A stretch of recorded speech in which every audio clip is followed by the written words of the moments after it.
Umek.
Baru bersisuu jechuun kutaa lakkaa'uudhaan kutaa takka lama sadii kudha lama ga'anii gaddeebi'uudhaan baruu barsiisuu jechuun akka Daarul Iimaan ammatti barsiisuu jirtu kana jechuudha.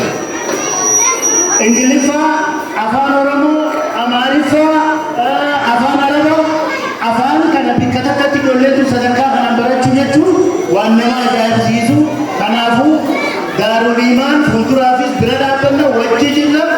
Itti barsiifanna mee itti barsiifachuu namni hamilee kan agarsiisa. Galatoomaan isin jaa Daarul Iimaan wajji jirra. Warra qoree isaan kana barsiisota isaaniitiifis kutaa hamilee dhaabanna. Galatooma. Ini fayyaa nuti barga budaa qarantii nyaanne deema. Laala ijoollee kana budaa qarantii nyaatettanii yaadina. Gataamee waan mootummaa baabaa jiru. Wanni biraa akka jirudha. Golee deemu godhanaas akkamiin injibaan waan inni qabaa. Buraanii gurguruu waan jedhamu. Buraadhaan.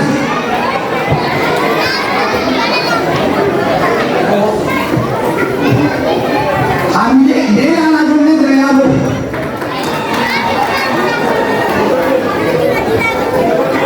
Wala